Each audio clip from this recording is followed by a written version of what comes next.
Assalamualaikum warahmatullahi wabarakatuh. Perkenalkan, nama saya Andi Ferry Satriawan dari kelas 12 IPA 4. Saya akan menjelaskan tentang sejarah peradaban Islam di Asia Tenggara. Kawasan Asia Tenggara secara geografis merupakan kawasan negara yang berpulau-pulau yang dipisahkan lautan. Pelayaran merupakan sarana transportasi yang menghubungkan antar negara kepulauan dan negara luar pada zaman itu. Sebagai negara kepulauan yang bersifat agraris, yang banyak menghasilkan berbagai tanaman dan rempah-rempah. Kehadiran negara luar kawasan dalam hubungan jalur perdagangan. Weh, maganggu ini si kotol ini. Sana dulu. Anjir, anjir. Assalamualaikum warahmatullahi wabarakatuh.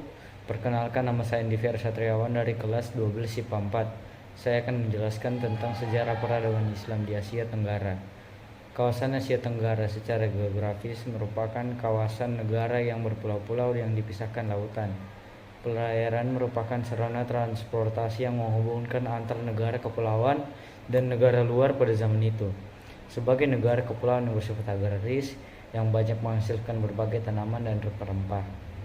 Kehadiran negara luar kawasan dalam hubungan perdagangan juga membawa berbagai macam tujuan, termasuk dakwah. Agama Islam yang dibawa para pedagang yang datang ke kawasan Asia Tenggara berkembang secara perlahan dengan metode dakwah secara damai. Mereka melaksanakan dakwah sambil berdagang, bersambung hubungan keluarga atau pernikahan, dan relasi damai lainnya. Berbagai teori jalur masuknya agama Islam ke wilayah Asia Tenggara, mulai dari teori Cina, Arab, hingga Gujarat. Perkembangan umat Islam di kawasan Asia Tenggara. Sejarah perkembangan agama Islam di Malaysia menyatakan bahwa tempat asal datangnya Islam ke Asia Tenggara termasuk di Malaysia. Sedikitnya ada 3 teori. Pertama, teori menyatakan bahwa Islam datang langsung dari Arab atau Hadramaut. Kedua, Islam datang dari India, yakni Gujarat dan Malabar. Ketiga, Islam datang dari Bengali atau Bangladesh. Kedua, Brunei Darussalam. Sejarah perkembangan Islam di Brunei Darussalam mulai berkembang dengan pesat di Kesultanan Brunei sejak Syarif Ali diangkat menjadi Sultan ketiga Brunei pada tahun 1425. Sultan Syarif adalah seorang ahlul bait dari keturunan cucu Rasulullah Shallallahu Alaihi Wasallam. Hasan, sebagaimana tercantum dalam batu tarsila atau batu prasasti dari abad ke-18 Masehi yang terdapat di Bandar Seri Begawan, ibu kota Brunei Darussalam. 3. Thailand, biasa disebut juga Muang Thai atau Muang Thai Resabdah atau Siam atau negeri gajah putih, terletak di sebelah utara Malaysia. Agama Islam masuk ke Thailand sejak pertengahan abad ke-19. Proses masuknya Islam di Thailand dimulai sejak kerajaan Siam mengakuisisi kerajaan Patani Raya atau lebih dikenal oleh penduduk muslim Thai sebagai Patani Darussalam. Perkembangan Islam di Thailand semakin pesat pada saat beberapa pekerja muslim dari Malaysia dan Indonesia masuk ke Thailand pada akhir abad ke-19.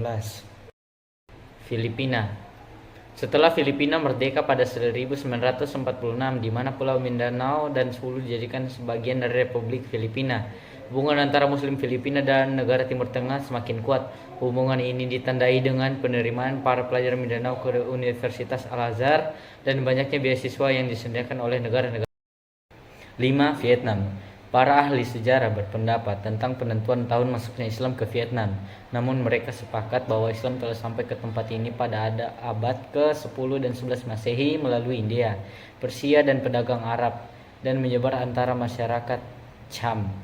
Dalam sejarah penaklukan Champa oleh Bai Li Tang Tong, agama dominan di Champa adalah Shivaisme, dan budaya Champa sangat dipengaruhi oleh India. Islam mulai memasuki Champa setelah abad ke-10, namun baru setelah invasi 1471 pengaruh agama ini menjadi semakin cepat. Pada abad ke-17 keluarga bangsawan Champa juga memeluk agama Islam. 6. Singapura. Singapura telah menjadi rute bagi pedagang muslim dari Timur Tengah sejak abad ke-15 menjadi sejarah masuk Islam di Singapura. Cara masuknya Islam ke Singapura tidak jauh berbeda dengan cara masuknya Islam ke negara-negara di Asia Tenggara. Islam masuk ke Singapura dengan cara perdagangan yang dilakukan oleh bangsa Arab yang melalui daerah perairan Singapura. Adanya pertingkahan pedagang Arab dengan penduduk setempat, kemudian tinggal dan menetap di Singapura, membantu Islam berkembang di daerah ini. Mereka membentuk suatu komunitas tersendiri dan mendirikan perkampungan di sana. 7. Myanmar. Myanmar dulu bernama Burma. Luas wilayahnya sekitar 678.000 km persegi. Islam di Myanmar merupakan kelompok minoritas di tengah-tengah agama Buddha. Kaum muslimin pada umumnya tinggal di provinsi Arakan, Myanmar bagian barat.